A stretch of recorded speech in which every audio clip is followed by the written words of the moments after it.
खुलुमबाय रायजो राजा नोंथांमोन दिनैनि बे भिडिअ'ना गारि सानिफ्रायसो खालामनाय जादों दे गारि सिङावसो दं एसे बिलाथि गारियाव गाखोदों जेखियानो जादोला बर' साहित्य सभायाव नेपालनिफ्राय मेथसेफोर फैदों बर' जायखौ बुङो बर' बिसोर फैदों थ' बिथांमोननिफ्रायनो कयेकथा बाथ्रा जों सोंदोंमोन आरो सोरनि न'आव फैदोंमोन सार सानसुमा खुंगुर बैसोमुथियारि फुङावनो लिंहरनायलाय जोंबो फैदोंमोन ग्रोब लोगो मोना थ' जों नायग्रोनानै लानि सिगाङाव बयखौबो खुलुमनाय जाबाय आं नेपाल मेचे समाज सिबियारि आफादनि जेनेरेल सेक्रेटारि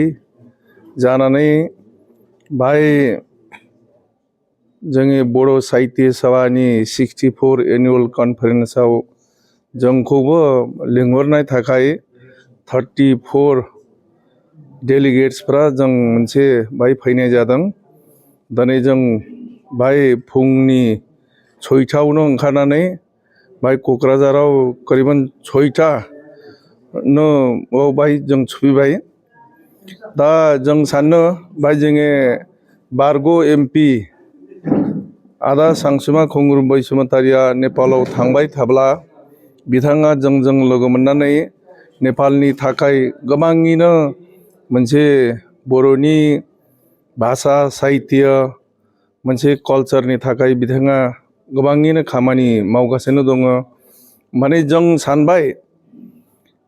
आदा जोंखौ बुंदोंमोन नोंसोरनि डेलिगेट टीमा आंनि नावहाय गासै नुजाफै होननानै बुंनायखाय बिथांनि नावहाय दा जों सा फिथा लोंनानै जों जोंनि डेलिगेट्स टीमा बिराद गोजोननाय थाबाय बिथाङाव जों साबायखर होनाय जाबाय दिनै जों दा उजायनिफ्राय मेसेज सफैबाय रंगियावनो बाय जोंखौ दोननायनि खोथा बाथ्रा जादों जुदि रंगियाव जायाब्ला जों डिमाकुसिनि बे आरियावनो प्रग्रामावनो जों सैनाय जादों जोंनि प्रग्रामा सानथाम थानायनि यजना दं जोंनि 10, 11, 12 माने 13 तारिखआव जों रिटार्न नेपालावनो थांनायनि थांखि दङ नोंथांमोना डाइरेक्ट बासजोंनो फैदोंमोन औ डाइरेक्ट बासजों फैनायनि जोङो सिगां समाव बेबायदि प्रग्रामावहाय बाहागो लाबाय नेपाल हादरनिफ्राय जों गोदोनिफ्रायनो लोगो लाबाय एबसुनि प्रग्राम जाबाय बे इन्टारनेशनेल बर' फेस्टिभेल जाबाय बेबायदि समाव सिगांनिफ्रायनो जों फैबाय थानाय बड'लेण्डआथ' मोजाङानो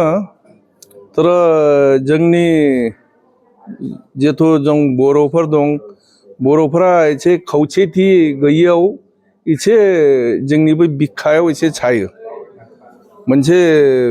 खौसे जानानै जोंनि सेपारेट बड'लेण्डनि थाखाय बायनि बड'लेण्डनि बिटिसिनि रायजो राजाफोरखौ मोनसे इउनाइट जानो थाखाय आं बिथांखौ अनुरद खालामो बिथांमोनखौ अनुरद खालामो मानो होनब्ला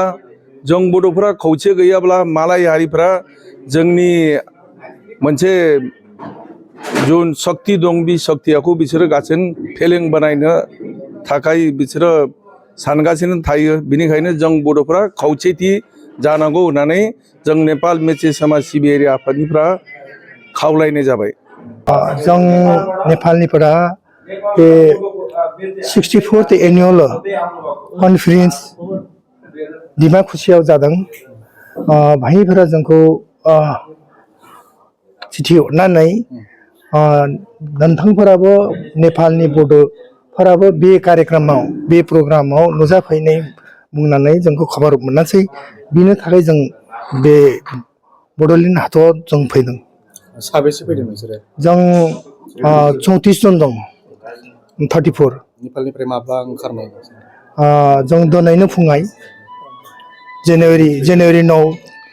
6टाव फुंनि 6टाव सार नेपालाव बर'फोरनि पपुलेसना बेसेसो जोंनि नेपालाव बर'फोरनि पपुलेसना जोंनि 5193 दं दा दिनै जे नोंथांमोनखौ जोंनि बर'नि सासे बड'लेण्डनि बारग' एमपि बिथाङा गावनि न'आव बरायदों नोंथांमोननो साहा लोंहोदों नोंथांमोना मा बुंगोन बेनि सायाव दा बिदाया आंखौ लिंहरनानै जों आगोलावबो बाहाय नेपालाव जों लोगो मोनामोन बाहायनो जोंखौ इन्ट्रडक्सन जायामोन आदा खोथा माने फन जों हरनानै बिथाङा दे बे प्रग्राम फैला नोंसोरहा सानै आलासिबो दं नोंनि इन्डिजिनियास लयार्स बेखौबो लानानै फैला बिसोर लोगो मोननायनि बिसोर गाबोननो समफोरनो थांनाय बाहिनीफोरा बिनि थाखायनो आदाया बुङासै बे लोगोफोरखौ लाबोला आंनि न'आव एसे नुजाफैनायनि खोथा दंमोन बिनि गुनैनो जों बाहाय आदानि न'आव फैयासै बिराद मोनदों वेलकाम खालामनाय एकदम गोजोनदों